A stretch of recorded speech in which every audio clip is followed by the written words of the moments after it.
Assalamu alaikum ikhwa. I'm going to show you the reason why you're actually failing bi'idhnillahi ta'ala in this video, and of course how to solve it inshallah. But to do that we have to go to the drawing board inshallah. Bismillah. So this is why you are failing.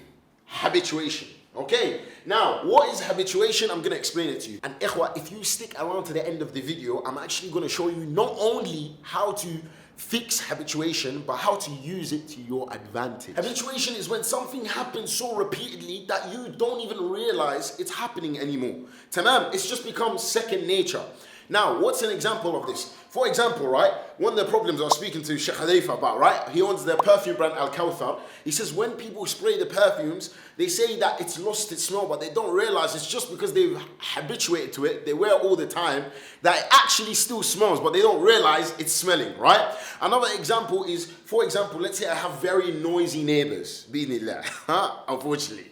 And let's say my neighbors are noisy. After a while, I don't realize that they're still making noise. I've just become habituated to it. Imagine, again, your favorite nasheed. Now what happens is, the first time you listen to it was amazing, man. It got you off your feet, barak, your heart became soft. But then after a while, it doesn't hit as much. Habituation. How does habituation affect success? No, I'm gonna explain it to you. Now, first of all, it could be something negative that you're saying. Okay, so negative speech. Okay, now how does negative speech and habituation go hand in hand?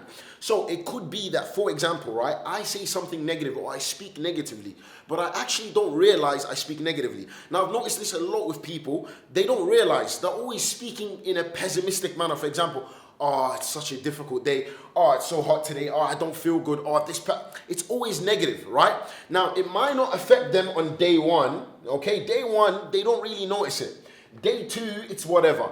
Day three, but then they become habituated into this what? Negative person, right? And they actually bring negative upon themselves, okay, due to what? Due to their speech. And now I'll give you guys a personal example. Tamam, I'm Nigerian, right? Confession time. And as Nigerians, well, as in my family anyway, we always had big breakfasts, right? So people used to tell me, like, don't have a big breakfast. I used to read online how a big breakfast destroys you, etc. And I used to think, that's a load of rubbish. It doesn't affect me. Tamam. Maybe their stomachs just can't hack it because they're not Nigerian like me. But the reality is, it was affecting me.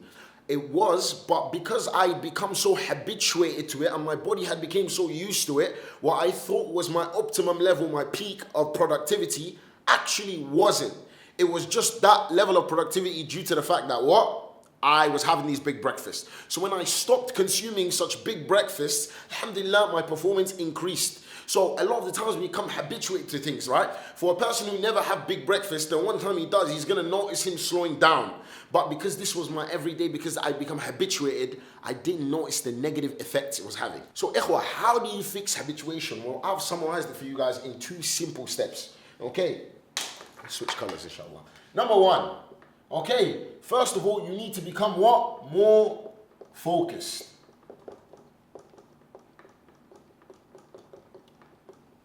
Now, what do I mean by becoming more focused, right? When you start to focus on your actions, you stop just doing them for the sake of doing them, right? A lot of the times I speak with people and they're like, I said that, but I didn't even mean to say that, right? So they're doing things without actually realizing the purpose of why they're doing them. So what you need to do is focus more on your actions. I'll give you guys another example, right? So my heart beating right now. Does that make sense? Can I feel my heart beating on a day-to-day? No. But if I stop and I pay attention to my heart, I can actually feel it beating, right? Same thing as my breathing. When we're breathing all day, we don't realize we're breathing, right? But if we stop and we pay attention, we understand that we're breathing. We become aware of our breathing. We can then control our breathing. Does that make sense? Perfect. The second thing is what? Actually be more intentional. Does that make sense? Intentional. Okay, now, why is being more intentional so important? Because when you become intentional, right, you stop doing things out of habituation. How many times do people say, whoa, I didn't even mean to say that. Oh, I'm hungry. And it's like, bro, I'm not even hungry. Why the flip did I say that? Does that make sense? So we start to do things out of habituation. So what we need to do is actually become more intentional. When you say something, ask yourself, why am I about to say this? What's the benefit of what I'm about to say? Before you do something, understand, why am I doing this, right? Why is this logical? Try to assess the reasoning before you do something. Become more intentional. And this will help you fix habituation. Now, ikhwa, to be honest with you, this is just one of the things we cover in the mind control program. Well, I've done it in little depth, but it goes in a lot more depth in the mind control program. So if you would like to get signed up to the mind control program and improve your life in all areas, bi'idhnillahi ta'ala, sign up and fill out the type form in the description. Assalamu alaikum.